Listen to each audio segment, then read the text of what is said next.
Okay, get this. Imagine a regular person, no royal blood, zero connections, who somehow convinces an entire nation that they are the rightful king.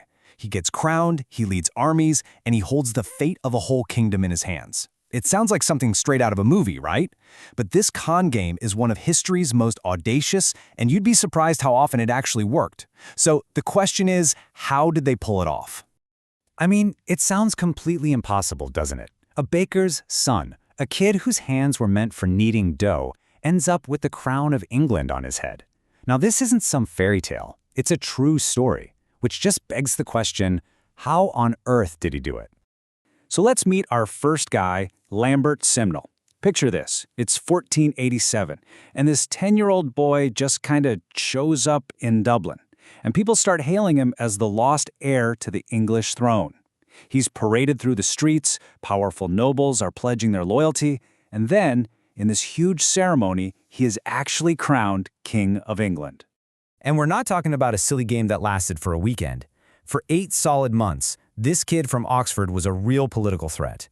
He wasn't just playing dress-up, he was commanding an actual army and marching against the Tudor dynasty. And the most incredible part of all of this, it almost worked. So you've got to be wondering, how does a lie this massive even get off the ground? Well, it turns out there's kind of a recipe for it.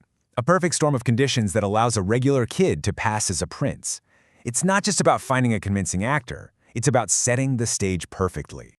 So the formula for a successful royal imposter really has 4 key ingredients. First, you need a mystery, a real prince who has gone missing.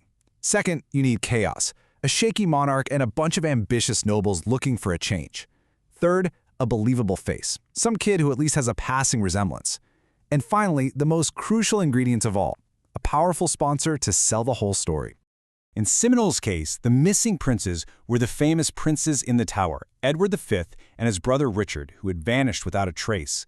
England at the time was deeply unstable after the Wars of the Roses, and the new king, Henry VII, had a pretty weak claim to the throne. It was the perfect power vacuum for someone to slide right into. And this, right here, is the key to the whole operation. It's a concept called political utility. You see, did the nobles backing Simnel really truly believe he was a prince? Probably not. But here's the thing. They didn't have to.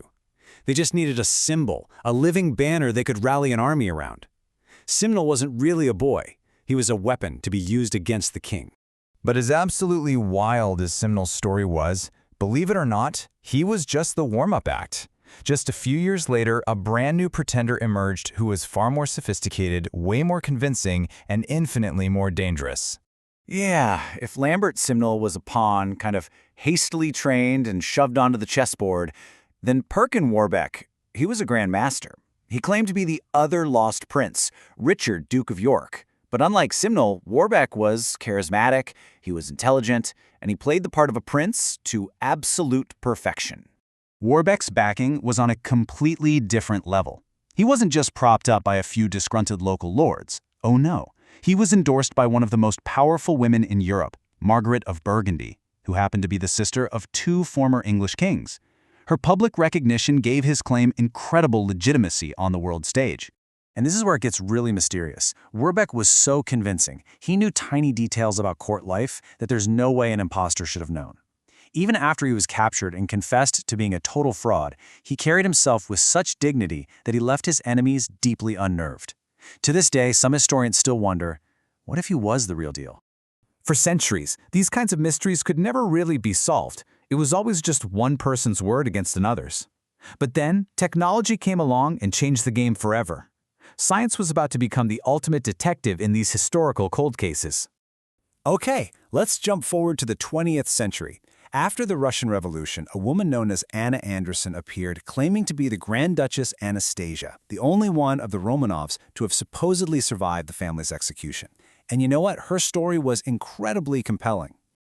The power of belief in her story was just immense. It wasn't just random strangers who were convinced. We're talking former royal servants, family friends, even some relatives who knew the real Anastasia. They swore that Anna Anderson was her. For over 70 years, the world debated, could she be telling the truth? Then came the DNA test. Scientists managed to get a tissue sample from Anna Anderson and compared it to the DNA of the Romanov family. The result? A 0% match, not a distant cousin, not even a remote relative. Nothing. And just like that, in an instant, this romantic 70-year-long mystery was shattered by one cold, hard fact. She wasn't Anastasia Romanoff. She was Franciszka Szynkowska, a Polish factory worker who had disappeared years earlier. Science had done what decades of arguments never could. It gave a definitive answer. So these grand deceptions seem like a thing of the distant past, right? In a world of DNA tests and digital records, you can't just pretend to be a prince anymore. Or can you? What if the same instincts that drove these imposters are at play in our own lives, right now? You see, the fundamental game of identity hasn't changed at all. The stage has just shifted. It's moved from royal courts and palaces to social media and digital platforms. The impulse to create and perform an identity is more widespread than ever before. Think about it. We carefully curate our social media, we build our personal brands, and we present these idealized versions of ourselves. We create avatars and personas that highlight our successes and hide our flaws. Just like the royal pretenders, we are all constructing an identity. The difference is, our political utility isn't seizing a throne, it's getting likes, followers, and maybe a better job. Lambert Simnel and Perkin Warbeck chose an identity and tried to make it real. Their stories, I think, force us to look at ourselves. In an age where we can curate, edit, and filter our own lives, how much of the person you present to the world is actually real, and how much of it is a royal performance?